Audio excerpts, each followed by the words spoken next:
నమస్కారం. లైవ్ షోకి స్వాగతం. ముందుగా అతిథుల పరిచయం. శ్రీ శివశంకర్ గారు, వైఎస్ఆర్ కాంగ్రెస్ పార్టీ అధికార ప్రతినిధి. శ్రీ రాంభూపాల్ గారు, సిపిఎం సీనియర్ నేత. ఇక వార్తలోకి వెళ్తే, కేటీఆర్ అండతోనే కబ్జాలు, నేను ఇప్పుడు టాస్ మాత్రమే వేసిన, ముందుంది టెస్ట్ మ్యాచ్, జాగ్రత్త అంటూ కవిత గారు సీరియస్గా వార్నింగ్ ఇస్తున్నారు. తాను సీఎం అవుతానని కూడా చెప్తున్నారట. ఫోన్ ట్యాపింగ్ వెనుకున్న సుప్రీం ఎవరని ఈ మాజీ చీఫ్ ఎస్ఐటి మాజీ చీఫ్ ప్రభాకర్ రావుని ప్రస్తుత సిట్ ప్రశ్నించింది. కాంగ్రెస్పై ఉరుముతున్న ఊరు మాట తప్పిన పాలనపై పల్లె పంచాయతీ అంటూ నమస్తే తెలంగాణ కాంగ్రెస్కి వ్యతిరేకత ఎక్కువ కనపడతా ఉంది. పంచాయతీలో అయితే ఎక్కువ మెజారిటీ పంచాయతీలు కాంగ్రెస్ వైపే ఉన్నప్పటికీ కూడా బీఆర్ఎస్కి కూడా బాగానే ఉండేసరికి ఈ వార్తని ఇట్లా విరిచారు. 2029 ఎన్నికలు పాత సీట్లతోనే జరుగుతాయి, నియోజకవర్గాల పునర్విభజనకు జనగణన అడ్డు రావచ్చంటూ ఓ పత్రిక కథనాన్ని ఇచ్చింది. ఇక ఇంకో పత్రికలో బీజేపీ చందా దందా, పార్టీ ఫండ్కు ప్రతిగా కాంట్రాక్టులు, 4 ఈశాన్య రాష్ట్రాల్లో వసూళ్లు, వివిధ రూపాల్లో 77.6 కోట్ల విరాళాలంటూ బీజేపీ మీద ఒక స్టోరీ వచ్చింది. మరి అలాగే కర్ణాటకలో ఆసక్తికరమైన వార్త ఏంటంటే, అక్కడ దాదాపు 6,000 ఓట్లు కావాలని తొలగించారనే ఆరోపణ మీద ఫార్మర్ మాజీ బీజేపీ ఎమ్మెల్యేని ఆయన కుమారుణ్ణి పోలీసులు అరెస్ట్ చేశారట. వాళ్ళు అక్యూజ్డ్గా ఉన్నట్టుగా తేలిందంటూ కథనాన్ని ఇచ్చారు. వాళ్ళ మీద కేసు పెట్టారట. రైట్. మంత్రి కోమటిరెడ్డి వెంకటరెడ్డి కీలక వ్యాఖ్యలు. భవిష్యత్తులో సినిమా టికెట్ల రేట్లు పెంచేది లేదు, నిర్మాతలు డైరెక్టర్లు ఎవరు మా దగ్గర రావద్దు, హీరోలకు 100 కోట్ల రెమ్యునరేషన్ ఎందుకు ఎవరేమన్నారు, కుటుంబం సినిమా చూడాలంటే తక్కువ ధరలు ఉండాలి అన్న కోమటిరెడ్డి. అయితే అఖండ టికెట్ రేట్ల పెంపు నాకేం తెలవదు, గ్లోబల్ సమ్మిట్లో 4 రోజులు నేను బిజీ, చంద్రబాబు చెప్తేనే పెంచారంటున్న షర్మిల. ఆసక్తికరంగా మరి షర్మిల గారికి రేవంత్ రెడ్డి గారికి ఏమైనా తెగదా వచ్చింది ఏమో సడన్గా. అఖండ 2 టికెట్ రేట్లు పెంచారని ఏపీ కాంగ్రెస్ అధ్యక్షురాలు షర్మిల కాంగ్రెస్ అధిష్టానానికి రేవంత్ మీద ఫిర్యాదు చేశారట. రేవంత్ మీద మరి ప్రభుత్వం మీద ఏపీ సీఎం చంద్రబాబు చెబితేనే ఇట్లా పెంచారని చెప్పి. సో మన రాంభూపాల్ గారు చెప్పండి, ఈ సినిమా రేట్ల పెంపు కథ కమామిషి ఇప్పుడు అక్కడ ఈ కాంగ్రెస్లో రచ్చ అయ్యే అవకాశం ఉందా? షర్మిల గారు తెలంగాణ ప్రభుత్వం మీద ఫిర్యాదు చేశారని వార్త వచ్చింది. ఇప్పుడు సడన్గా కోమటిరెడ్డి గారికేమో హీరోలకి ఇస్తున్న డబ్బులు గుర్తుకొచ్చాయి. అసెంబ్లీలో ఒకప్పుడు రేవంత్ రెడ్డి గారు అసలు పెంచేదే లేదని ప్రీమియర్ షోలే ఇవ్వమన్నారు, కానీ అన్నీ ఇచ్చారు. చంద్రబాబు గారు చెప్పంగానే ఇచ్చేశారని వాళ్ళే చెబుతున్నారు. సో కాంగ్రెస్ వారే, మీరేమంటారు ఈ పరిణామం మీద? నమస్కారం మీకు మిత్రుడికి. ఈరోజు అఖండ 2 సినిమా చాలా గ్యాప్ తర్వాత వాయిదాలు పడుతూ చివరికి మొత్తం మీద రిలీజ్ అయింది. ఈ సందర్భంగా అటు తెలంగాణ ప్రభుత్వం కానీ ఇటు ఆంధ్రప్రదేశ్ ప్రభుత్వం కానీ ప్రత్యేకంగా చార్జెస్ ఏవైతే పెంచడానికి అనుమతులు ఇస్తూ జీవోలు కూడా ఇచ్చింది. కానీ అక్కడున్న తెలంగాణ మంత్రి గారు మాత్రం ఇది నాకేమీ తెలియదు అన్నట్టుగా చెప్తున్నాడు. మరి ఆయనకు తెలియకుండా మంత్రివర్గం నిర్ణయించకుండా ముఖ్యమంత్రి ఇచ్చాడా, లేదు షర్మిల గారు చెప్పినట్టు ఇక్కడెవరో ఫోర్స్ చేస్తే అక్కడ ముఖ్యమంత్రి ఇచ్చినాడో మనకు తెలియదు. కానీ ఇక్కడ ఆసక్తికరమైన విషయం ఏంటంటే, కాంగ్రెస్ పార్టీ రాష్ట్ర అధ్యక్షురాలుగా ఏపీకి ఉన్నటువంటి షర్మిల గారు తెలంగాణ రాష్ట్ర ప్రభుత్వం కాంగ్రెస్ ప్రభుత్వాన్ని ఇక్కడ చంద్రబాబు నాయుడు గారు చెప్పడం వల్ల ఈ రకమైన నిర్ణయం తీసుకున్నారు అనడం మాత్రం చాలా ఆసక్తికరం. నిజంగా అఖండ 2కే కాదు, అంతకుముందు పవన్ కళ్యాణ్ గారి సినిమాకు కూడా ఇట్లాంటి రేట్లు పెంచుకునే సదుపాయాన్ని కల్పించినారు. ఇక్కడ రేట్లు పెంచడం అనేది కొద్దిమంది హీరోలకు అయితే ఒక్క విషయం ఏంటంటే, వీళ్ళు నమస్తే తెలంగాణలో షర్మిల ఇష్యూ వచ్చింది తెలిసింది అని రాశారు. మరి అది కరెక్టో కాదో మనకు తెలియదు, కానీ పత్రికలో వచ్చింది కాబట్టి ప్రస్తావిస్తున్నాం. షర్మిల గారు చేశారు, ఆమె లెటర్ పెట్టిందా లేదా తర్వాత విషయం బయట రావచ్చు. కానీ ఒక విషయం మాత్రం, రేట్లు పెంచుతున్న విషయం మాత్రం ప్రేక్షకుల మీద భారం. గతంలో పవన్ కళ్యాణ్ గారి డిప్యూటీ సీఎం గా ఆయన సినిమాకు ఆ రకమైన రేట్లు పెంచినారు. ఇప్పుడు సరే ఎమ్మెల్యే ముఖ్యమంత్రి గారికి అత్యంత దగ్గర బంధువు, అదేవిధంగా లోకేష్ గారికి మామ కూడా, కాబట్టి సహజంగానే ఇక్కడ రేట్లు కూడా పెరిగాయి. ఈ రకమైనటువంటి రేట్లు కొద్దిమంది హీరోలకు పెరగడం అనేది అత్యధిక సినిమాల మీద, చిన్న సినిమాలు మధ్య తరహా సినిమాలు పూర్తిగా దివాలి. ఈరోజు ఒక నిర్మాత ప్రకటన కూడా మనం చూసాం, ఆయన డేట్ మార్చడం, అఖండ డేట్ మార్చడం వల్ల చిన్న సినిమాల రిలీజ్ కు చాలా ఇబ్బంది అయింది, మాకు థియేటర్లే దొరకడం లేదు, మేము పెట్టిన పెట్టుబడులకు చాలా ఇబ్బందులు పడుతున్నాం అని చెప్పేసి నిర్మాత చెప్పారు. అంటే కొద్ది మందికి మాత్రమే వినోదాన్ని వ్యాపారంగా మార్చి అత్యధిక మంది ప్రజలకు భారం వేసి చిన్న సినిమాల మీద వాటి ప్రమాదంలో నెట్టేస్తే రాబోయే రోజుల్లో సినిమా ఇండస్ట్రీ అభివృద్ధి చేస్తాం కాదు, అభివృద్ధి చేయకపోగా రానున్న రోజుల్లో సినిమాలు చూడటమే తగ్గిపోతుంది. ఈ క్రమంలో నుంచే ఐబొమ్మ రవి లాంటి వాళ్ళు ముందుకు వస్తారు. ఎందుకంటే ఇంత భారంగా సినిమాలు పెట్టి చూడలేరు కాబట్టి సహజంగానే ఇట్లాంటి వైరస్లు వాటిని తీస్తున్న ఎవరు తీస్తారు, ఏ రకంగా తీస్తారు అదంతా సంబంధం లేదు. ప్రేక్షకుడికి సినిమా కావాలంటే రేట్లు పెట్టి కొనలేము. కాబట్టి ఆటోమేటిక్ గా పైరసీ వీడియోస్ చూసే ధోరణి పెరుగుతుంది. నిజంగా ఏ సినిమా ఏ నటుడితో అంత సంబంధం లేదు. ప్రేక్షకులను దృష్టిలో పెట్టుకొని సినిమాల రేట్లు నిర్ణయించడం అనేది జరగాలి. రైట్. అయితే కోమటిరెడ్డి గారి సడన్గా జ్ఞానోదయం అయిందని అనుకోవాలా ఏంటి? ఈ రేట్లు పెరుగుదల కానీ అధికారులు చేసి ఉంటారని ఇవంతా ఏదో డ్రామా నడుస్తున్నట్టు అనిపించట్లా? అంతే కదా సార్. ఇప్పుడు సినిమాటోగ్రఫీ మంత్రి ఆయనకు తెలవకుండా ఈ రకమైన రాయితీ ఇచ్చింటారని చెప్పేసి ఎవరు అనుకోలేము. పోనీ ఆయనకు తెలకుండా ఇస్తే మరి ముఖ్యమంత్రి గారికి ఫిర్యాదు చేయొచ్చు. ప్రకటనలు ఇచ్చి సినిమా నటుడికి హీరోకి మాత్రం కోట్ల రూపాయలు ఎందుకు ఇస్తున్నారు? ఇప్పుడే కొత్త విషయం ఏముంది? ఇది చాలా రోజులుగా చర్చ సాగుతుంది. గత ప్రభుత్వంలో ఇక్కడ తెలుగు ఆంధ్ర రాష్ట్రంలో గానీ అక్కడ తెలంగాణలో గానీ గతంలో కూడా ఈ చర్చ వచ్చింది. నటులకు మాత్రం 100 కోట్లు, ప్రేక్షకులకు మాత్రం బారాలా అని చెప్పేసి ఆ రోజు చర్చ. అప్పుడు మాట్లాడలేదు. మరి ఇప్పుడు ఎందుకు చర్చనీయాంశం అవుతుందో, తర్వాత ఇది అంతకాలం ఈ చర్చ కొనసాగుతుందా, కాంప్రమైజ్ అయిపోయి సైలెంట్ అయిపోతుందో మనం చూడాల్సి వస్తుంది. రైట్. శివశంకర్ గారు సార్, ఇది చాలా ఆసక్తికరమైనటువంటి విషయమే. ఎందుకంటే సినిమాటోగ్రఫీ మంత్రి వచ్చేసి నాకు తెలియకుండా రిలీజ్ అయిందని చెప్పడం ఏంటి? దానికి సంబంధించి ఒకవేళ ఆయన తెలియకుండా రిలీజ్ చేస్తే కనుక ఎవరు చేశారు? పైగా ఇక్కడ తెలుగుదేశం పార్టీ ఇక్కడ మిత్రపక్షమే కదా. ఇన్ఫాక్ట్ అదే తెలుగుదేశం మిత్రపక్షమే. ఆయన కూడా స్వయానా 3 రోజుల ముందు వచ్చేసి ఏదో ఇన్విటేషన్ ఇచ్చి వెళ్ళినాడు. కోమటిరెడ్డి గారు ఇక్కడికి వచ్చేసి as a representative of Telangana government గా ఇప్పుడు అక్కడికి వెళ్ళిన తర్వాత ఈ హైకోర్టులో ఆడ దుమారం లేగడంతో మొత్తం అంతా ఇట్లా మీరు అన్నట్టు ఆ షర్మిల వార్త నిజమో కాదో తెలియదు. ఆ వచ్చినటువంటి రూమర్స్ ప్రకారము ఖచ్చితంగా ఇందులో అనుమానాలు లేదు. షర్మిలమ్మ పేరుతో ఒకటి ప్రకటన వచ్చి ఉండొచ్చేమో కానీ ఇది వాస్తవమే. స్వయానా బాలకృష్ణ గారు ఎవరికి చంద్రబాబు గారి బావమరిది, లోకేష్ గారి మామ, అదే విధంగా రేవంత్ రెడ్డి గారిని పదే పర్సనల్ గా కలుస్తా ఉంటారు. ఆ ఫోటోల్లో కూడా చూస్తారు, ఇంటికి వెళ్ళేసి కలవడం కానీ. ఇదంతా కూడా ఎందుకు వచ్చింది? అదంతా ముందు తెలియదా ఈ బడ్జెట్ ఎక్కువ అనేటువంటిది? ప్రజల మీద భారం పడడమే కాదా, ఇతర అంశాల మీద ఉండాలి కదా. 2 రాష్ట్రాలైనా కూడాను కేవలం పవన్ కళ్యాణ్ గారి సినిమాలకే లేదా బాలకృష్ణ గారి సినిమాలకేనా? అదే అల్లు అర్జున్ ఘటన జరిగినప్పుడు ఆ రోజే రేవంత్ రెడ్డి గారు అన్నారు అసెంబ్లీ సాక్షిగా, ఇక జీవితంలో ఎవరే కానీ ఏ మూవీ కూడా పెంచేదే లేదు, మీ ఇష్టం వచ్చినట్టు సినిమాలు తీస్తారా, బడ్జెట్లు తీస్తారా, పేదోడి పట్ల ఎట్లా ఇదే అనేటువంటిది. మరి ఏమైందో? మరి ఎవరి ఒత్తిళ్ళు వచ్చినాయో? చంద్రబాబు ఒత్తిళ్ళా, లోకేష్ ఒత్తిళ్ళా? తుస్సు అనిపోయింది. జీవోలు కూడా ఎలా వచ్చింది కూడా సంబంధిత మంత్రి కూడా తెలియదంటే ఇది అసలు అడ్మినిస్ట్రేషన్ అక్కడ ఉందా, లేకపోతే ఇలా ఒత్తిళ్ళు అలా ప్రభావం ఉన్నాయా, లేదా ఏమన్నా చేతులు మారాయా, లేకపోతే కనుక ఏదన్నా బంధుత్వాలకి బలగాలకి ఏమన్నా తలొగ్గాయి అనేటువంటిది అల్టిమేట్ గా నడిచి అదే జగన్మోహన్ రెడ్డి గారి హయాంలో నడిచింటే కనుక ఇక్కడంతా కూడా ఇదంతా అబ్బో ఎల్లో పత్రికల నుంచి ప్రపంచ వ్యాప్తంగా మొత్తం అంతా కూడా ట్రంప్ దింపేసేసి మోదీ గారిని దింపేసినటువంటి సీన్ అయ్యేది. ఏదైనా కూడాను పేదోడి మీద బడ్డను కాకుండా సినిమా ఇండస్ట్రీ బతకాలి, పేదోడు చూడాలి, వినోదం లాగా ఉండేది అనేది జగన్మోహన్ రెడ్డి గారి హయాం నుంచి వచ్చినటువంటిది. మా హయాంలో అలా కాదు, అలా చేస్తే సినిమా వాళ్ళకి వ్యతిరేకత ఇది అనేటువంటిది చూస్తూనే ఉన్నాం. చాలా ఆశ్చర్యంగా లేదా సార్ ఇదంతా? Right. Okay. Tiruvuru MLA Kolikapudi Srinivas తన సోషల్ మీడియాలో మళ్ళీ పోస్ట్ పెట్టారటండి. మొదటి పోస్టు, నువ్వు దీనికి అధ్యక్షుడివి, పేకాడ క్లబ్గా అంటూ.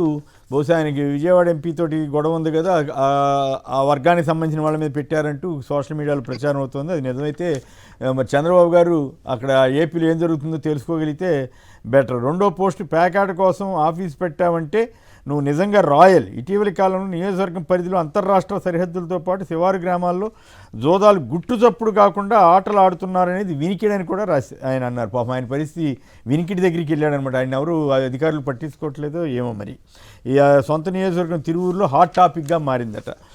సర్పంచ్ ఎన్నికల్లో జనసేన ఘోర పరాజయం అండి. తెలంగాణలో మరి జనసేన ఎప్పుడు పోటీ చేయట్లేదు కదా. ఈ జనసేన అభ్యర్థి తరఫున పవన్ కళ్యాణ్ వదిన గారు, నాగమణి బాబు సతీమణి గారు, పద్మజ గారు ప్రచారం చేశారట. మదిరి నియోజకవర్గం మాటూరుపేట గ్రామ పంచాయతీ ఎన్నికల్లో కాంగ్రెస్ క్లీన్ స్వీప్ చేసిందంట. సర్పంచ్ పదవితో సహా 10కి 10 వార్డులు సైతం గెలుచుకున్నారంటూ జనసేన మరి ఎందుకు పోటీ చేసి పరువు పోగొట్టుకుందో, దానికి వీరెందుకు వెళ్ళారో తెలియదు.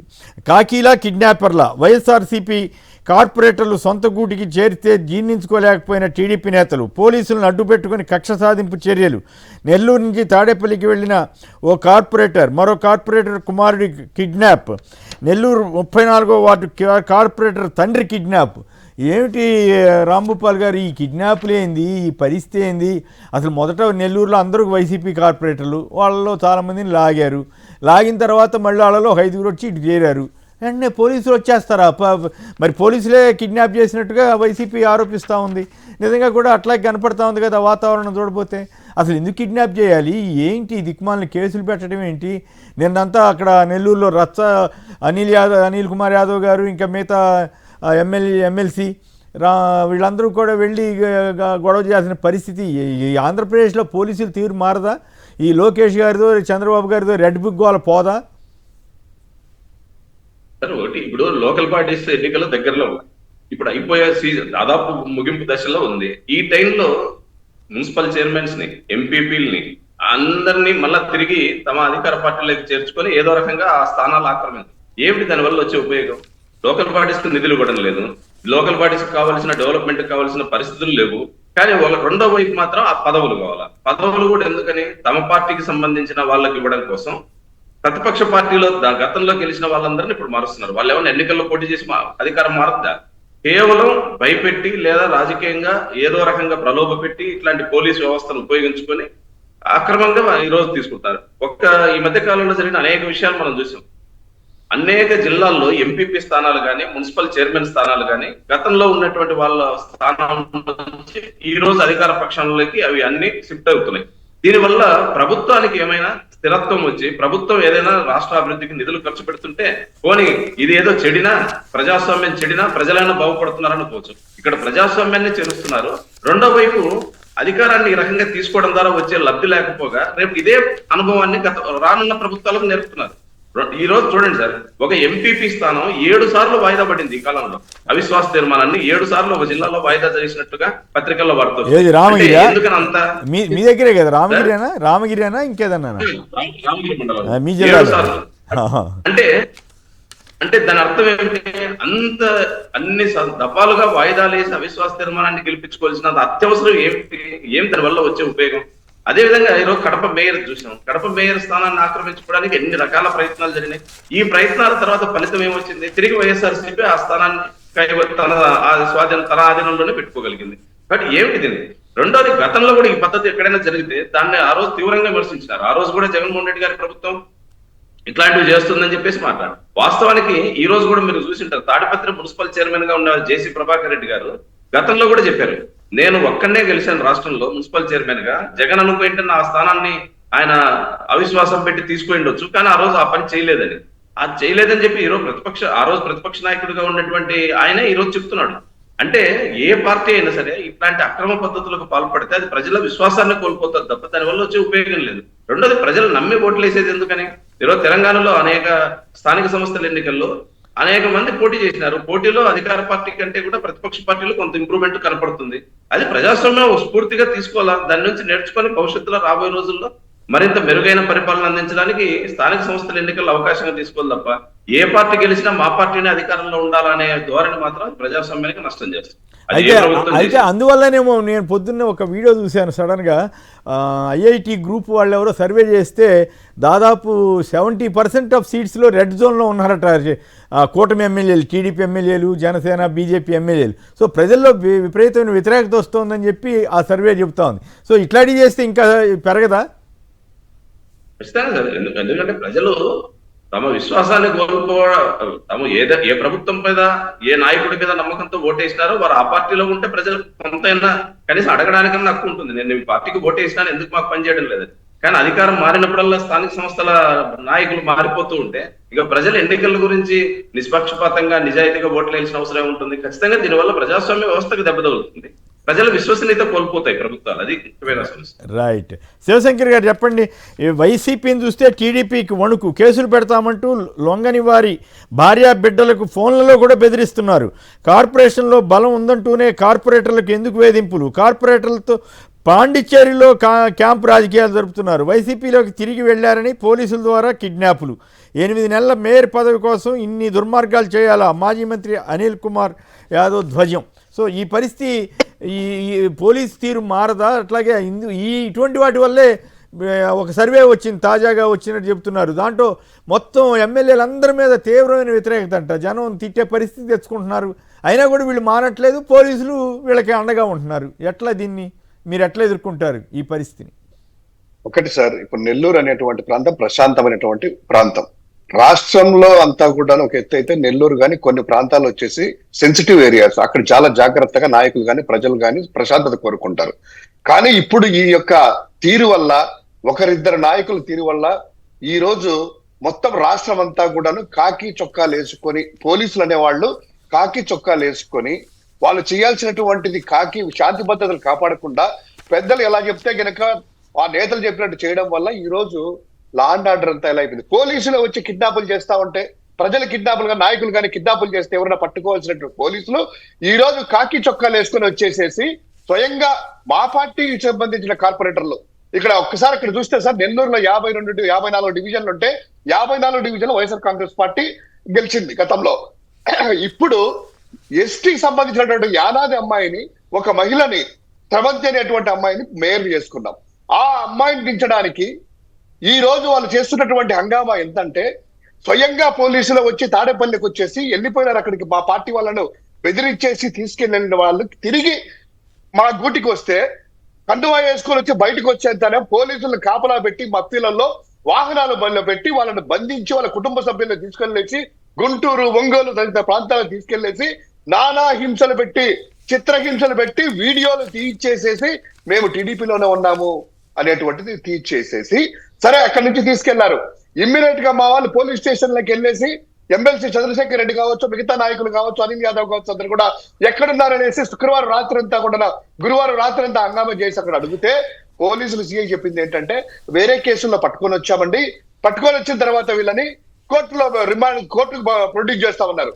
తీరా కోర్టులోకి వెళ్ళిన తర్వాత మళ్ళీ ఏం చేశారంటే, కోర్టులో ప్రొడ్యూస్ చేసామండి, నోటీస్ ఇచ్చి పంపించమన్నారు అన్నారు. నోటీస్ ఇచ్చి పంపించేది ఆ కేసులో తెలియదా పోలీసులకి? ఏ కేసులో నోటీసులు ఇవ్వాలి, ఏ కేసులో కోర్టులో ప్రొడ్యూస్ చేయాలని తెలియదా? కోర్టు చెప్తేనే నోటీసులు ఇస్తారా? ఇక రెండవది, వాళ్ళందరూ ఎక్కడికి వెళ్ళారయ్యా అంటే కనుక ఇమ్మీడియట్ గా కోటమిరెడ్డి శ్రీధర్ ఇంట్లో ప్రొడ్యూస్ చేశారు. పోలీసులు తీసుకెళ్లి అక్కడ పెట్టారు.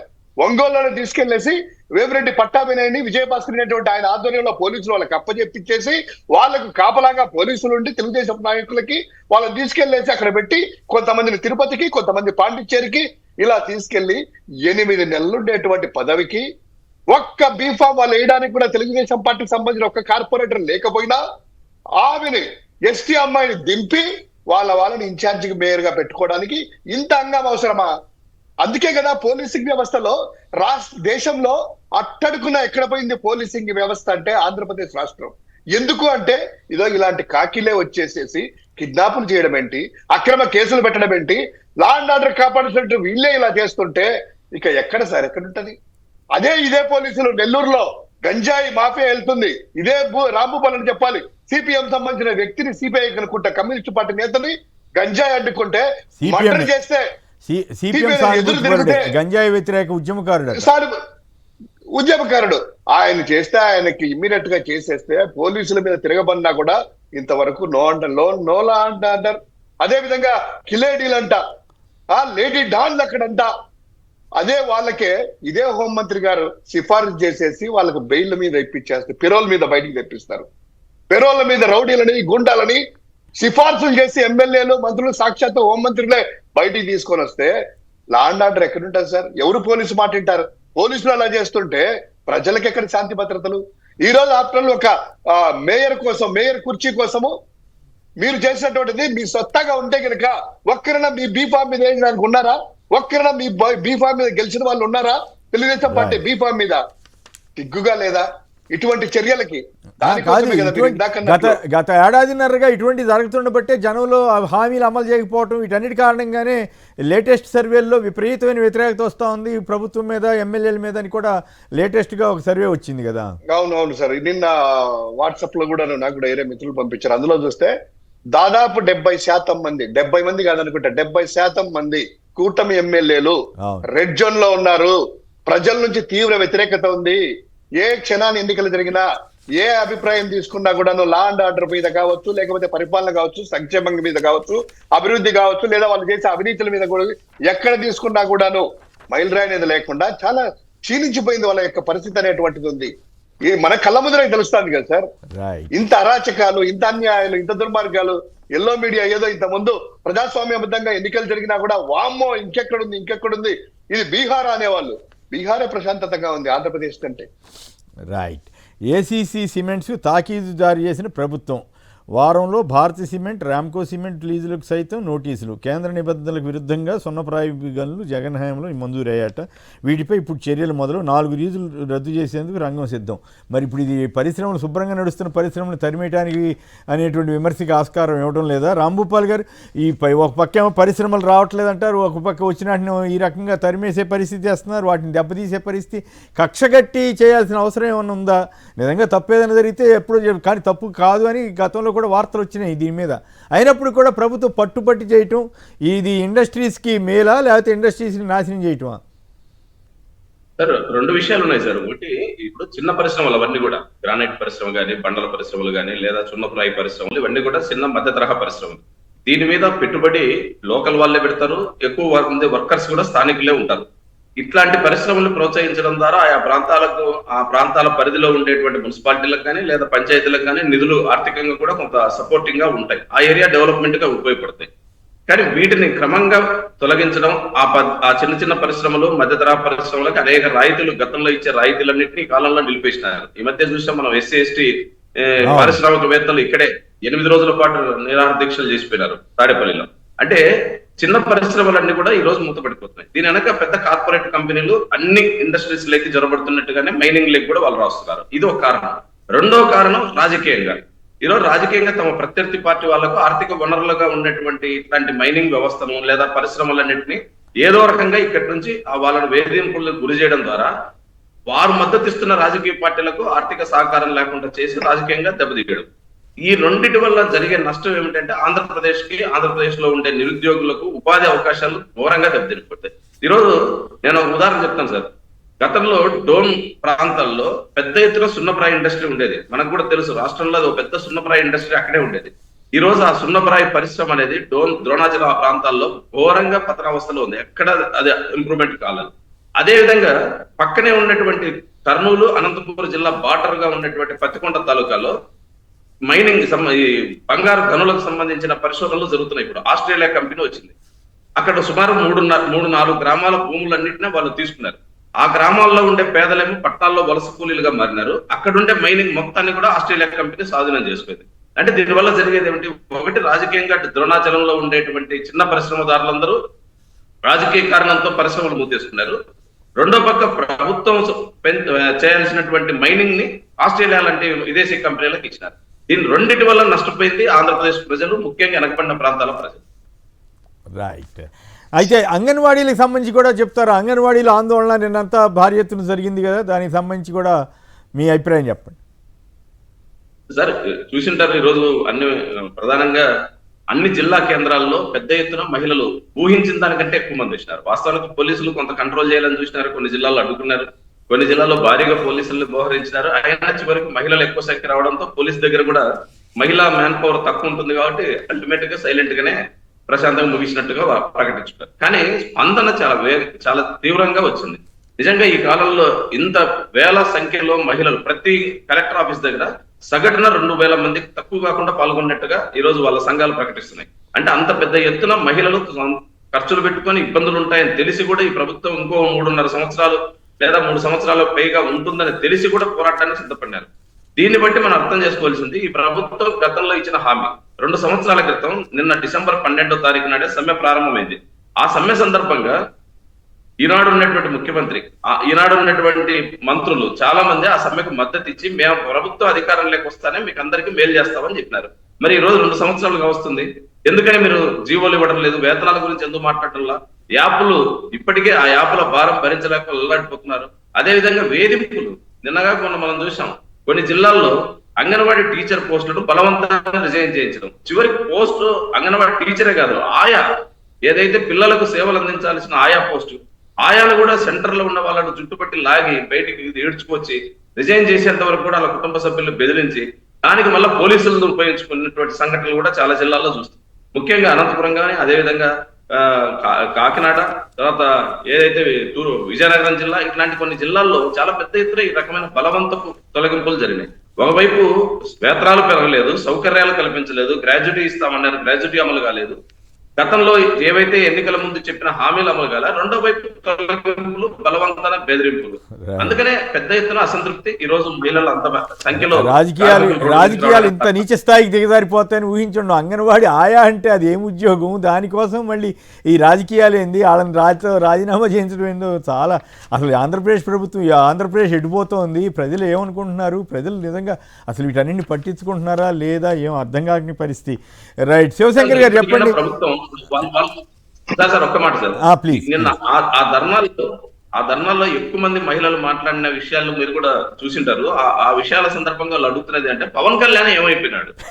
మాకు ఆ రోజు పవన్ కళ్యాణ్ గారు మా గురించి మాట్లాడతానని చెప్పారు కదా, అంగన్వాడీలో ఆడబిడ్డలు నాతో అన్నారు కదా, ఎందుకని పవన్ కళ్యాణ్ గారు ఈ రోజు మా సమస్యలు మాట్లాడటం లేదు అని అడుగుతున్నారు. అంటే వాళ్ళు ముఖ్యమంత్రి లోకేష్ అబద్ధాలు చెప్పిండొచ్చు, లేదా మాకు న్యాయం చేయకపోవచ్చు, కానీ పవన్ కళ్యాణ్ గారు ప్రశ్నిస్తానని చెప్పి కదా ఎన్నికల్లోకి వచ్చింది. మమ్మల్ని ఎందుకని మా గురించి ఎందుకు ప్రశ్నించారు? ఆయన ఆళ్ళతో పోటీ పడుతున్నారు. అసలు ఏ ప్రశ్న వేశారు కనుక ఆయన అంటే జగన్ గారిని మీద బురదేయటానికి తప్ప ఆయన దేనికైనా బయటకు వస్తున్నాడు. అది కదా, అదేమంటే సనాతనం అని చెప్పి మళ్ళీ అదొక డ్రామా నడుపుతున్నారు. ఏం చేస్తాం, ఆయన హవా నడుస్తోంది కాబట్టి కొంతకాలం పాటు అట్లాగే ఉంటుందేమో. రైట్, శివశంకర్ గారు చెప్పండి. ఈ సిమెంట్ కంపెనీలు తరిమేసేటట్టున్నారా ఏపీ ప్రభుత్వం వారు, ఎట్లా? ఒకటి సార్, ఇప్పుడు పరిశ్రమలు ఆల్రెడీ ఒక జిందాల్ అనేటువంటి కంపెనీని వీళ్ళు వస్తే రాగానే అక్రమ కేసులు ఏదో జత్వాని గిత్వాని అనేసి ఎవరినో పట్టుకొని వచ్చేసి వాళ్ళ మీద బురదేసి మొత్తం వాళ్ళంతా 3,600 కోట్ల రూపాయలు భారీగా పెట్టుబడి పెట్టేదే రాయలసీమ ప్రాంతానికి సంబంధించిన వాళ్ళని ఎల్లగొట్టారు. సో తర్వాత ఇప్పుడు ఈ ఏసీసీ సిమెంట్ కూడా ఎక్కడుంది? అది వెనకబడ్డటువంటి రాయలసీమ ప్రాంతం జమ్మలమడుగు నియోజకవర్గం మైలవరం దగ్గర ఉంది.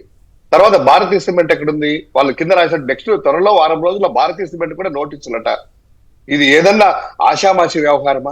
ఎంఎన్సీ కంపెనీ వీళ్ళన్నీ కూడాను ఇక్కడంతా కూడా వీరు జగన్ మీద గారి మీద కోపమా, లేకపోతే కనుక రాయలసీమ మీద ప్రజల మీద కోపమా? నాకు అర్థం కావట్లేదు. ఎందుకంటే రాయలసీమ ప్రజలు దాని మీదనే ఇందాక రాంభూపాలను చెప్పినట్టు ఆ సున్నప్రాయాల మీద కానీ డైరెక్ట్ గా గనుల దగ్గర కానీ, లేదా సిమెంట్ పరిశ్రమలో పనిచేసే వాళ్ళు, ట్రాన్స్పోర్టేషన్, తర్వాత క్యాంటీన్లు, ఇదిను ఒక అలైడ్ ఇండస్ట్రీస్ చాలా మంది బతుకుతా ఉన్నారు అక్కడ.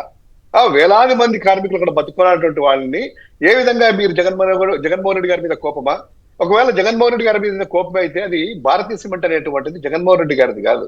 వాళ్ళు గుర్తు పెట్టుకోవాల్సింది ఏంటంటే అది వచ్చేసి ఎంఎన్సీ కంపెనీ, వికాట్ అనేటువంటి కంపెనీ సంస్థ మేజర్ స్టేక్ తీసుకొని ఉంది. వాళ్ళు ఆపరేషన్ చేస్తా ఉన్నారు. అదే విధంగా ఇక్కడ నిబంధనలు, కేంద్ర నిబంధనలు ఏదైతే ఉన్నాయో చట్ట ప్రకారం నిబంధనల ప్రకారమే దానికి అనుగుణంగానే ఇక్కడంతా కూడాను ఆ రాష్ట్ర ప్రభుత్వంలో ఫైళ్లు రన్ చేసేసి దానికి అనుగుణంగానే వెళ్ళారు. గతంలో కూడా కోర్టులకు వెళ్తా ఇది నానా హంగామా చేసినా కూడాను దానికి సంబంధించిన తీర్పులు కూడాను ఈ సంబంధిత యాజమాన్యాలకు అనుకూలంగానే వచ్చాయి పరిశ్రమలకి. ఇక దీనికి రెండవది, ఇది పవన్ కళ్యాణ్ గారు కూడా అర్థం పెట్టుకుని ఇందాక అన్నారు కదా, ఇదే చూసాము సరస్వతి సంబంధించిన పవర్ ఇక్కడ ఈ భూములంట అటవీ భూములంట అని చెప్పి ఒక సపరేట్ కాన్వాయ్ వేసుకొని పోయి ఆ భూముల్లో తిరిగేసి ఒక సినిమా షూటింగ్ చేసి ఇది జగన్మోహన్ రెడ్డి గారికి ఇచ్చారు, ఎలా వచ్చాయి, ఇదే ఆక్యుపై చేశారు, ఇది అటవీ భూములు కదా అని చెప్పి. తర్వాత ఏమైంది? ఏ అటవీ భూములు? జగన్మోహన్ రెడ్డి గారు ఒక్క రూపాయినా ఒక్క సెంట్ అయినా కూడాను ఆయన తీసుకునేటువంటి రకమా? ఎక్కడైనా కూడాను చట్ట ప్రకారమే మార్కెట్ కంటే ఎంత ఉందంటే అది అక్కడ మార్కెట్ వాల్యూకు డబుల్ ఇచ్చేసేసి, ఈవెన్ భారతీయ సిమెంట్ కూడాను కమలాపురం పరిశ్రమ మా నియోజకవర్గంలోనే ఉంది.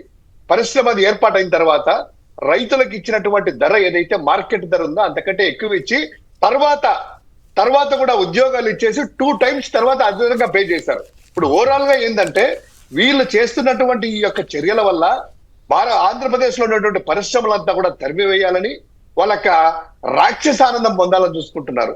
మీరు కొత్త పరిశ్రమలు తీసుకురాలేరు, నానా హంగామా చేసుకుంటారు, ఒక హైప్ చేసుకోవడం తప్ప ఈ యొక్క పరిశ్రమలని, మ్యానుఫ్యాక్చరింగ్ ఇండస్ట్రీ, సిమెంట్ ఇండస్ట్రీని మీరు ఏం చేయాలనుకుంటున్నారు? రైట్, ఆగని అప్పుల పరుగు. బాబు గారి లిక్కర్ బాండ్లు, ఎక్సైజ్ బాండ్ల రూపంలో 5,490 కోట్లు రాబోయే మద్యం ఆదాయం తాకట్టు పెట్టి మరీ అప్పు తీసుకొస్తున్నారట. బాండ్లపై జారీపై జీవో లేదు, గుట్టు చప్పుడు కాకుండా వ్యవహారం.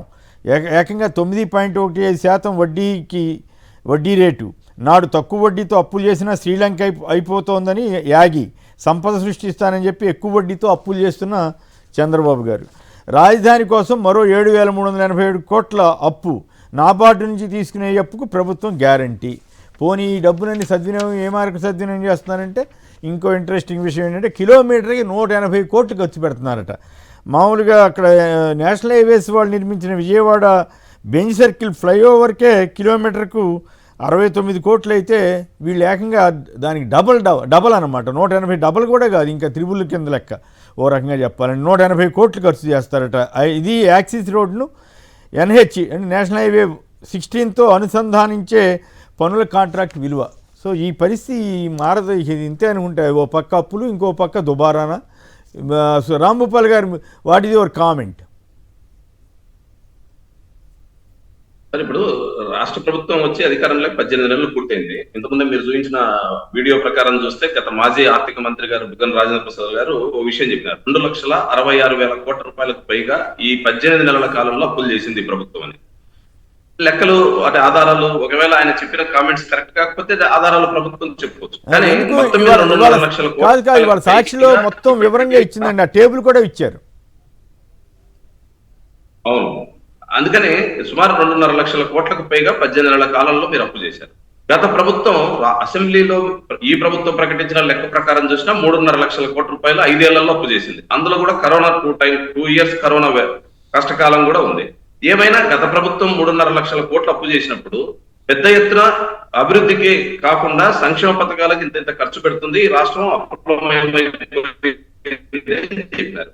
ఈ రోజు ప్రభుత్వం 18 నెలల్లోనే 2.5 లక్షల కోట్లకు పైగా అప్పు చేసినప్పుడు సంక్షేమ పథకాలకు లేదా శాశ్వతమైన అభివృద్ధికో మీరు పెట్టే ఖర్చులు ఏమిటి, శ్వేతపత్రం ఏమైనా విడుదల చేయగలరా?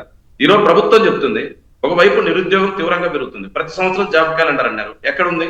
అదే విధంగా ఈరోజు కొత్త ఉద్యోగాల నియామకాలు కాకుండా వచ్చే ఉద్యోగాలు పెద్ద ఎత్తున ప్రచారం చేసి లక్షల ఉద్యోగాలు వస్తున్నాయి. 16 లక్షల కోట్ల రూపాయల పెట్టుబడి, 13 లక్షల ఉద్యోగాలు.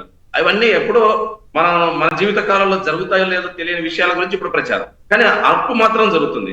నిన్నగాక మొన్న మనం అందరం గమనించాం సార్, ముఖ్యమంత్రి గారు ఒక వీడియో ప్రెజెంటేషన్ ఇచ్చినాడు, పవర్ పాయింట్ ప్రెజెంటేషన్. రాష్ట్రం చాలా వేగంగా అభివృద్ధి అవుతుంది, DSDP చాలా వేగంగా దేశంలో అత్యధిక వేగంతో అభివృద్ధి అవుతున్నటువంటి ప్రభుత్వం మంది అని చెప్పినాడు. నిజంగా ఎవరమైనా ఆనందపడతాం, రాష్ట్రం అభివృద్ధి అయితే సంతోషపడాలి, రాజకీయాలతో సంబంధం లేకుండా రాష్ట్రం అభివృద్ధి కావాలని కోరుకోవాలి అందరం. కానీ రెండో వైపు ఆయన చెప్పిన దాంట్లో అత్యంత దాచిపెట్టిన ముఖ్యమైన విషయం ఏంటంటే, ఈ కాలంలో ప్రజల మీద 96,000 రూపాయల అప్పు భారం పెరిగింది సగటున ప్రతి ఆంధ్ర పౌరుడి మీద, ఆంధ్ర ప్రజల మీద 96,000 రూపాయలు. ఇది రాష్ట్రంలో ఇతర రాష్ట్రాలతో పోల్చి చూస్తే మన రాష్ట్రం టాప్ లో ఉన్నట్టుగా అప్పుల్లో, తలసరి అప్పులో. మరి అప్పులు ఎక్కడ పోతున్నట్టు? ఈ అప్పులు తీసుకొచ్చి భవిష్యత్తుకు ఏమైనా ఉపయోగపడుతున్నాయా? రెండో వైపు ఖర్చు పెడుతున్న తీరు చూస్తే పేదలకు ఇచ్చేటప్పుడేమో చాలా ఇబ్బందులుగా చెప్తారు. అంటే మేము ఆ పథకాన్ని అమలు చేయడానికి నిధులు లేవు, గత ప్రభుత్వం అప్పులు చేసిపోయింది, లేదా మా దగ్గర ఆర్థిక వనరులు లేవని. రెండో వైపు ఇతర కార్యక్రమాలకు ఖర్చు పెట్టడంలో చాలా ఉదారంగా ఖర్చు పెడతారు. గ్లోబల్ సమ్మిట్ 100 కోట్ల రూపాయలు ఖర్చు పెడతారు. అదే విధంగా ప్రోగ్రామ్స్, చిన్న కార్యక్రమానికి కూడా ప్రధానమంత్రి గారిని ఇక్కడ పిలిపిస్తారు. యోగా లాంటి కార్యక్రమాలకు కూడా 100 కోట్ల రూపాయలు ఖర్చు పెట్టగలరు. అదే విధంగా నిన్న జరుగుతున్నటువంటి ఈ విదేశీ పర్యటనలు చూస్తే, పర్యటనల పేరుతో పరిశ్రమల యజమానులతో మాట్లాడే పేరుతో వందల కోట్ల రూపాయలు ఖర్చులు పెడుతున్నారు. మరి డబ్బులు లేనప్పుడు ప్రజా సంక్షేమానికి ఖర్చు పెట్టడానికి అప్పులు చేస్తున్నప్పుడు ఇంత దుబారా ఖర్చు ఎందుకు? ఇప్పుడు మీరు చెప్పినట్టుగా రోడ్డు కోసం 180 కోట్లు 1 కిలోమీటర్ ఖర్చు పెడుతున్నటువంటి ప్రభుత్వం బహుశా దేశంలో ఇదే ఉంటదేమో. మరి ఇంత డబ్బును ఖర్చు పెట్టగలిగిన శక్తి మన దగ్గర ఉందా? రెండో వైపు రాజధానికి చూస్తే, రాజధాని నిరంతరం అప్పులమయమే. కేంద్ర ప్రభుత్వం మేము ఉదారంగా ఆదుకుంటామని మాటే తప్ప అప్పులు ఇప్పించడం తప్ప వాళ్ళు చేయగలిగింది ఏమీ లేదు. కేంద్రం నుంచి రావాల్సిన గ్రాంట్స్ ను కూడా సాధించుకోలేకపోతున్నాం. రెండో వైపు అమరావతికి సంబంధించిన నోటిఫికేషన్, కనీసం ఇది రాజధాని అని ప్రకటించుకునే పరిస్థితి కూడా ఈ రోజుకు మనకు లేదు. పెమ్మసాని చంద్రశేఖర్ గారు నిన్న ఢిల్లీలో ప్రకటించినారు, ఇది కేబినెట్ లో చర్చకే రాలేదని. అంటే ఒకవైపు రాజధాని, శాశ్వతమైన రాజధాని నిర్మాణానికి శాస్త్రాన్ని ఖర్చు పెట్టడం లేదు, అప్పులు చేస్తూ అక్కడ ఇతర మౌలిక సదుపాయాల పేరుతో కాంట్రాక్టర్లు వస్తున్నారు. అదే విధంగా ప్రజలకు కానీ రైతులకు గిట్టుబాటు ధరలు కల్పించడంలో, లేదా రైతులకు గిట్టుబాటు ఇస్తామని చెప్పి మీరిచ్చిన హామీ, ముఖ్యంగా ఉల్లి రైతులకు హెక్టార్కి 50,000 రూపాయలు నష్టపరిహారం ఇస్తామన్నారు, ఒక్క నయా పైస ఇవ్వలేదు. అదేవిధంగా ఈ రోజు అనేక పంటలకు గిట్టుబాటు లేదు. అరటి, ఇంతకుముందు విజువల్ మీరు చూపించారు, అరటి ఎవరైనా లోడింగ్ కు యంత్రాలను ఉపయోగిస్తారు, కానీ లోడింగ్ లో ఉన్నటువంటి లారీల నుంచి కింద పడేయడానికి యంత్రాలను ఉపయోగించిన పరిస్థితి మన ఆంధ్ర రాష్ట్రంలో మనం చూస్తున్నాం. మరి ఇంత దుర్భర పరిస్థితి ఉన్నప్పుడు చేసిన అప్పులు ఎక్కడ ఖర్చు పెట్టాలా? ఈ సంక్షేమానికి లేదా ఇట్లాంటి రైతుల సహాయ నిధికి ఖర్చు పెడితే రాష్ట్రం అభివృద్ధికి ఉపయోగపడుతుంది. అట్లా కాకుండా రోడ్ల కోసం కిలోమీటర్ 180 కోట్ల రూపాయలు ఖర్చు పెడితే ఇదేమన్నా సంపన్నుల రాష్ట్రమా? లేదా ఇక్కడ డబ్బులు ఎక్కువైపోయి ఎక్కడ ఖర్చు పెట్టాలో కాంట్రాక్టర్ల కోసం ఖర్చు పెడుతున్న రాష్ట్రమా? అందుకని ప్రజలు గుర్తించాలని చెప్పేసి ఈరోజు మనం ఆలోచన. రైట్. శివశంకర్ గారు చెప్పండి, మద్యం ఆదాయం అని భవిష్యత్ ఆదాయాన్ని కూడా తాకట్టు పెట్టేశారు జగన్ గారు అనేమో అప్పుడు ప్రచారం చేశారు. తీరా నిజం చూస్తే ఇప్పుడు వీళ్ళు భవిష్యత్తు ఆదాయాన్ని కూడా తాకట్టు పెడుతున్నారు. ఆ మైన్స్ కోసం మైన్స్ ఆదాయాన్ని 1,50,000 కోట్ల దీనికి ఏకంగా ఎస్క్రో అకౌంట్ ఆర్బీఐలోనే ఓపెన్ చేశారు. ఏమిటి ఈ పరిస్థితి? చంద్రబాబు గారు ఈ అప్పుల్ని ఎక్కడి దాకా తీసుకెళ్తారనుకుంటున్నారు? సార్, రాష్ట్రం మొత్తం మీద ఒక్కసారి, ఇది ఇంపార్టెంట్ టాపిక్ కాబట్టి 2 నిమిషాలు చెప్తాను. మొత్తం రాష్ట్రంలో వైఎస్ జగన్మోహన్ రెడ్డి గారు కరోనా వచ్చినా కూడా అన్ని సంక్షేమ పథకాలు అమలు చేసేసి పూర్తి చేసి అభివృద్ధి చేసినా కూడాను మా హయాంలో చేసిన అప్పు 3,32,000 కోట్లు కంప్లీట్ గా. కానీ ఇప్పుడు వీళ్ళ ప్రభుత్వం వచ్చి 18 నెలలు అయింది. 18 నెలల్లో సంక్షేమ పథకాలు ఎన్ని అమలు చేసాం మనకందరికీ తెలుసు. దాదాపు ఫస్ట్ ఇయర్ అన్ని కూడా 0, రెండో ఇయర్ కూడాను జస్ట్ పార్షియల్ గా 1-2 చేశారు. మిగతా 10 కూడా ఏది ఇవ్వలేదు. అయినా కూడా ఈ రాష్ట్ర ప్రభుత్వం చేసిన అప్పు ఎంత అంటే ప్రభుత్వ గ్యారంటీ ప్రభుత్వ అప్పులు కలిపి 2,66,175 కోట్లు. 2,66,175 కోట్లు కేవలం 18 నెలల్లో అప్పు తీసుకొని వచ్చేసింది. అంటే 5 సంవత్సరాల్లో మేము అన్ని సంక్షేమ పథకాలు పూర్తిగా డీబీటీ ద్వారా అమలు చేసినా, కరోనా లాంటి సంక్షోభాలు వచ్చినా కూడాను మేము చేసిన అప్పులో 5 ఏళ్లలో వీళ్ళు చేసినటువంటి అప్పు 18 నెలల్లో 80% చేశారు. ఇంకా రెండవది, ఈ రోజు మైనింగ్ మీద తెచ్చారు, తర్వాత భూములు అడ్డగొండలుగా అమ్ముతున్నారు, తర్వాత తనకి ఇష్టమైన వాళ్ళకి ప్రభుత్వ ఆస్తులన్నీ కూడాను 90 పైసలకి ఇస్తున్నారు. ఇవన్నీ పక్కన పెడితే నేడు గుట్టు చప్పుడు కాకుండా జీవో కూడా బయటికి పొక్కకోకుండా వీళ్ళు ఈ లిక్కర్ మీద ఆదాయం, భవిష్యత్తులో వచ్చే ఆదాయానికి ఏదైతే 2024 సంవత్సరం వాళ్ళు చూపించినట్టు దానికి 24,000 కోట్ల రూపాయలు మాకు ప్రభుత్వానికి ఆదాయం వచ్చింది. 2025-26 సంవత్సరానికి వాళ్ళకి వచ్చే అప్పు ఎంత చూపించారు తెలుసా? 35,000 కోట్ల రూపాయలు వస్తుంది. దానికి టార్గెట్లు కూడా ఎక్సైజ్ వాళ్ళకి ఇచ్చేసాము. 35,000 కోట్ల రూపాయల ప్రజల నుంచి ఆదాయం వస్తే దాని మీద మీరు మాకు అప్పు ఇవ్వండి అని బాంబే స్టాక్ ఎక్స్చేంజ్ ఇప్పుడు ఎంత ఉంది లెక్కల మీద ఆదాయం శివశంకర్ గారు? ఈ చెప్పిన లెక్కల ప్రకారం 24,000 కోట్ల రూపాయలు ఉంది. అంటే ఏకంగా 19,000 కోట్లు అదనంగా తాగిస్తారా జనంతో? 35,000 కోట్ల రూపాయలు టార్గెట్ ఇచ్చేశారు ఎక్సైజ్ శాఖ అధికారులకంతా కూడా. ప్రభుత్వం చంద్రబాబు నాయుడు గారు ఇచ్చినటువంటి టార్గెట్ 35,000 కోట్లు. నెక్స్ట్ ఇయర్ కి 50,000 కోట్లు రీచ్ కావాలని చెప్పి ఫోర్కాస్ట్ అనేటువంటిది ఫిగర్స్ ఇచ్చారు. దీని ప్రకారము ఈ వచ్చే 35,000 కోట్ల ఆదాయంలో మేము ఇచ్చేస్తామని చెప్పి 5,890 కోట్ల రూపాయలు అత్యధిక వడ్డీకి 9.15% వడ్డీకి మొత్తం అంతా కూడా గుట్టు చప్పుడు కాకుండా అప్పు తీసుకునేది. సార్, ఎఫ్ఆర్బిఎం పరిధంతా పోయింది. ఎఫ్ఆర్బిఎం కానీ కేంద్ర ఆర్థిక గణాంకాల ప్రకారం కానీ వాళ్ళ యొక్క ఆర్థిక శాఖ ప్రకారం కానీ రిజర్వ్ బ్యాంక్ ఇచ్చిన ప్రకారం కానీ స్టేట్ డెవలప్మెంట్ లోన్స్ వచ్చేసి SDLs 6.5% మించకుండా వడ్డీ రేట్లు లోన్లు తీసుకోవచ్చు, ఇవ్వాలి అనేటువంటిది కండిషన్ ఉంది. 6.5% మించకూడదు అనేటువంటిది స్టేట్ డెవలప్మెంట్ లోన్స్ కోసం. కానీ వీళ్ళు ఈ రోజు ఎంతకు తెచ్చారు? 9.15% వడ్డీలకి, అంటే అత్యధిక వడ్డీలకు తీసుకొని వచ్చేసి ఇక్కడ పెట్టారు. ఇప్పుడు దీంతో ఇంకో ట్రైన్ తీసుకుంటే సార్, ఈ పక్క వీళ్ళు ఎట్లొస్తున్నాయంటే ఈ ఆదాయాలంతా కూడా వాళ్ళు చెప్పింది పర్మిట్ల రూమ్ ఇచ్చాము, బెల్ట్ షాపుల ద్వారా, బార్ల ద్వారా, ఇష్టం వచ్చినట్టు వైన్ షాపుల ద్వారా ఇన్ని రకాల పెట్టేసి ప్రజల దగ్గర తీసుకొని వస్తే మనం గమనించాల్సింది ఏంటంటే సంక్షేమ పథకాలు అన్ని కలిపి సంవత్సరానికి 24,000 కోట్లు అమలు చేయలేదు. కానీ ఒక్క లిక్కర్ మీద ప్రజల నుంచి ముక్కు పిండి రాబట్టేది ఎంతయ్యా అంటే 24,000 కోట్ల రూపాయలు ఆల్రెడీ, 35,000 కోట్లు భవిష్యత్తులో. ఇక అమరావతి విషయానికి వస్తాం. ఎందుకంటే అక్కడ కూడా ఇంకొక అప్పులు చేశారు మొన్ననే. 7,467 కోట్ల రూపాయలు రాజధాని అమరావతి కోసం అప్పులు తెచ్చారంట. దీంతో ఎంత అయిందంటే 47,000 కోట్ల రూపాయలు ఇప్పటి వరకు ఏషియన్ డెవలప్మెంట్ ప్రపంచ బ్యాంక్ ద్వారా 15,000, నాబార్డు ద్వారా, తర్వాత ఈ జర్మన్ హడ్కో ద్వారా ఇవన్నీ కూడా తీసుకున్నటువంటి అప్పులు ఎంత ఉన్నాయంటే 47,000 కోట్ల పైన ఈ రాజధానికి తీసుకున్నారు. అంటే 7,000 కోట్లు, 7,700 కోట్ల రీసెంట్ తో దీన్ని రాష్ట్ర బడ్జెట్ నుంచి అప్పులు కేటాయిస్తున్నారు, ప్రపంచ బ్యాంకుల నుంచి అప్పులు తెస్తున్నారు, ఏషియన్ డెవలప్మెంట్ బ్యాంకు నుంచి అప్పులు తెస్తున్నారు, నాబార్డు నుంచి, హడ్కో నుంచి. కానీ వాళ్ళు చెప్పేది ఏంటంటే సార్, ప్రతిసారి సెల్ఫ్ ఫైనాన్స్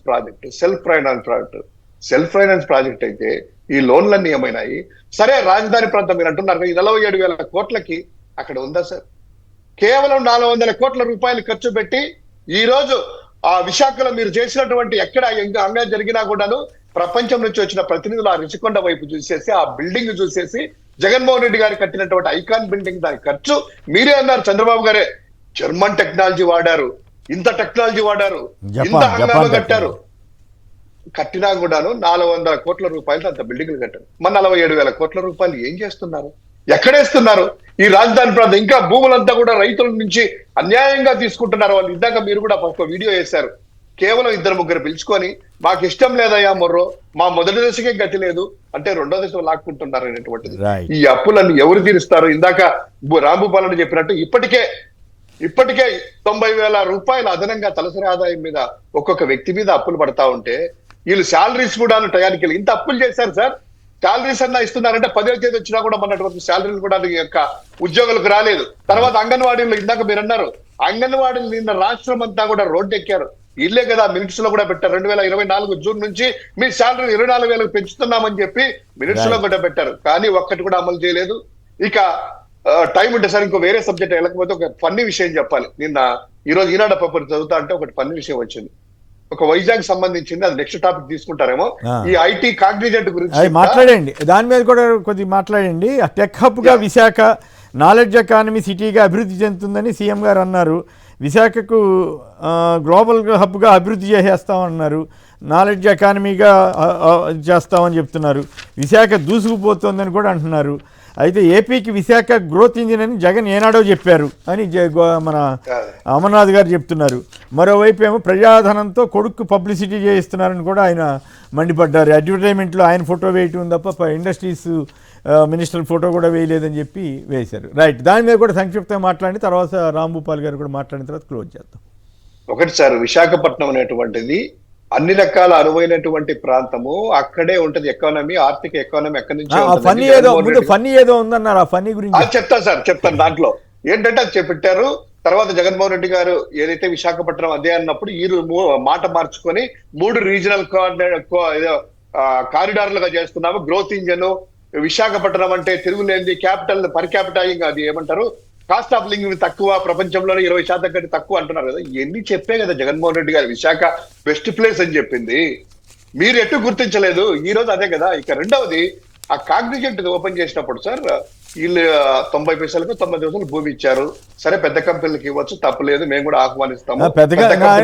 కాదు ఇక్కడ నాకైతే భిన్న అభిప్రాయం ఉంది. పెద్ద కంపెనీ అయినా 1,000 కోట్లు లాభాలు సంపాదించే వాటికి తక్కువ ధరకి ఇవ్వచ్చు, పోనీ కొంత రాయితీ ఇచ్చి తీసుకోవచ్చు, అట్లా ఉంటుంది. కానీ 99 పైసలకి ఇవ్వటం ఏంటండి బాబు, మరి అన్యాయంగా ఉంది. సరే మీరంటే రాజకీయంగా సమర్థించ తప్పని పరిస్థితేమో, కానీ మా బోటి వాళ్ళం అయితే ఆశ్చర్యపోతున్నాం. ఇక వాళ్ళు అడగకుండా వాళ్ళు ఏమైనా అడిగారా 99 పైసలకి ఇవ్వమని? ఎట్లా అండి, అది ప్రజల భూమి కదా. మరి అమరావతిలో కోట్లు ఖర్చు తీసుకుంటున్నారు బ్యాంకుల నుంచి, అక్కడి నుంచి. ఎంఎన్సి కంపెనీస్ అనేటువంటిది ఎవరు కూడాను తక్కువ భూమి వస్తా ఉందో తక్కువ రేటు కొని కకృత పడే వాళ్ళు ఉండరు. నెంబర్ 1. ఇక వాళ్ళు వచ్చి అడిగింది ఏమీ లేదు. టీసీఎస్ కూడా హైదరాబాద్ లో అయ్యే కంపెనీ కదా వచ్చి 100 కోట్లు పెట్టుకుంటున్నాయి. అదే మార్కెట్ రేట్ కే కొంటారు, లేదా సంబంధించిన ఏపీఐసి రేటు ప్రకారం కొంటారు. ఇక్కడ కాగ్నిజెంట్ ఏంటంటే తక్కువ రేటుకి ఇస్తే వీళ్ళు వ్యతిరేకులు అంటారని చెప్పేసి తప్పు కాదు, కానీ కనీసం అంటే 50 లక్షలన్నా పెట్టి వాళ్ళు భూములు తీసుకునే పరిస్థితి ఉంటుందా? అంత పెద్ద కంపెనీలకు 50 లక్షలు ఎకరాకైనా పెట్టలేని పరిస్థితి. ఇక ఆ కాగ్నిజెంట్ గురించి ఈయన చెప్తున్నారు. కొడుకు ఏం చెప్తున్నారంటే, నా బర్త్డే రోజు అక్కడికి వెళ్ళాను, దావోస్ లోకి వెళ్ళేసి ఇట్లా రవికుమార్ గారు కలిశారు, సీఈఓ అంట ఆయన. ఇట్లా పెట్టమంటే సరైనప్పుడు ఇదిగో మీకు 90 పైసలకు ఎకరాకి ఇస్తామంటే ఆయన స్టన్నేనంట. అబ్బో 90 పైసలకు ఇస్తున్నావా అని చెప్పి నిజమా అన్నారంట. అవునంటే చేశారంట. ఇక అది ఒక పని అయితే. రెండవది, ఆ అగ్రిమెంట్ లో ఏముంది సార్, మెమోరాండం లో వాళ్ళు ఇచ్చినటువంటి ఎంఓయూలో 8,000 ఉద్యోగాలు 3 విడతల్లో ఇస్తాము, 3,600 కోట్ల పెట్టుబడి అని చెప్పి భూమి తీసుకొని రాసుకున్నాను. నేను అయిన తర్వాత ఆ స్టేజ్ మీద కదా సార్ ఈనాడు పేపర్ చదివితే అప్పుడు చంద్రబాబు గారు ఆయన చెవులో ఏదో ముచ్చట్లు చెప్పారంట. రవికుమార్ ఆయన సీఈఓతో ముచ్చట్లు చెప్తాను ఇట్లా అన్నారంట. ఇమ్మీడియట్ గా తర్వాత చంద్రబాబు గారు లేచి అట్లా నిలబడుకుంటానే ఈ రవికుమార్ని ఇలా ఆలింగనం చేసుకుని భుజం మీద తట్టారంట. చిరునవ్వు నవ్వారా అంట. ఏం తప్ప అని సభికులు అనుకున్నారంట. తర్వాత ఆయన అన్నారంట, రవికుమార్ గారు మాట్లాడుతూ, నేను 8,000 ఉద్యోగులకే 3 దశల్లో పెట్టాలనుకున్నాము, కానీ చంద్రబాబు గారు ఒక మాట అడిగారు, నన్ను 25,000 ఉద్యోగాలు కావాలి రవి అన్నారు. ఎస్, నేను 25,000 ఉద్యోగాలు ఇస్తున్నానని చెప్పి అన్నారంట. కాదు సార్, అంత ఎక్సైట్ చేసి ఎంఓఎల్ చేసేసి వాళ్ళ కెపాసిటీని బట్టి 3 విడతల్లో 8,000 అంటే ఆయన చెవులో చెప్పగానే ఈయన వచ్చి 25,000 ఉద్యోగాలు ఏం తీస్తాడు పోయింది ఏమో అన్నాడంట. మాట అనేస్తే తప్ప ఇబ్బంది ఏమున్నదని ఆయన రైట్. ఫైనల్గా దానికి ఏం తప్పులంట? ఫైనల్గా మన రాంభూపాల్ గారు సంక్షిప్తంగా మాటలు చెప్పండి. సెకీకి అదానీ భేటీ సెకీ ఒప్పందం కోసమేనని చెప్తున్నారు, సఖ్య కోసం. అప్పుడు ₹2.49 అంటే కుంభకోణం అన్నారు. ఇప్పుడు మరి ఎట్లా తీసుకుంటారు? మొన్న విద్యుత్ రివ్యూలో ₹4 అంటే ఎక్కువ తీసుకోవద్దని చంద్రబాబు గారు పవర్ కొనుగోలుకి సంబంధించి చెప్పారంట. సంక్షిప్తంగా మీ కామెంట్ చెప్పండి. ఈరోజు సార్ గతంలో ఆదాని ఒప్పందాల గురించి గత ప్రభుత్వం చేసుకున్న ఒప్పందాల మీద చాలా సుమారు 8 నెలల పాటు మన రాష్ట్రంలో సాగింది. ఆ రోజు చెప్పింది ఏమిటి? ఆదాని కంపెనీతో ఈ ఒప్పందాలు చేసుకోవడంలో ₹1,000 కోట్ల చేతులు మారాయని. మరి అదే ఒప్పందాన్ని ఈ రోజు అమలు చేయాలని ఈ ప్రభుత్వం నిర్ణయించడం అంటే గతంలో చేసిన విమర్శలు తప్పనే లేదు. గతంలో చేసిన విమర్శల్ని మేము కూడా కొనసాగించాలి. మా ప్రభుత్వం కూడా అట్లాంటి ఆదానితో గ్రీన్ ఎనర్జీ ఏదైతే తీసుకుంటున్నారో సెకీ ద్వారా, దానివల్ల మన రాష్ట్రంలో ఉండేటువంటి డిస్కామ్ వ్యవస్థ మొత్తం కొలాప్స్ అయిపోతుంది. రానున్న రోజుల్లో మరింత భారం పడుతుంది ప్రజల మీద. ఎందుకంటే ప్రభుత్వ రంగాన్ని బలహీనం చేసి ఆదాని కంపెనీకి విచ్చలవిడిగా అనుమతులు ఇచ్చి దాంతో ఒప్పందాలు గతంలో $2.49 యూనిట్ తీసుకున్నప్పుడే చాలా పెద్ద భారం పడుతుంది అనుకున్నాం. అది 25 ఏళ్ల ఒప్పందం.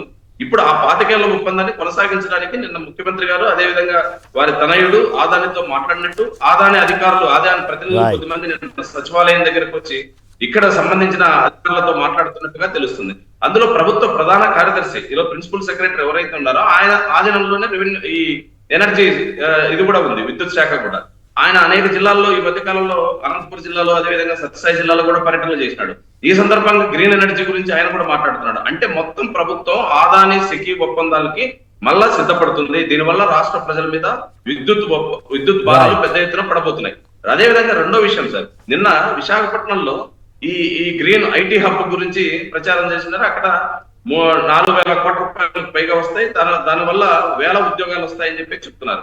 రైట్ టైం అయిపోయింది సార్. ఎక్కడికి పోతే అక్కడ కొత్త హబ్బుల పేర్లు.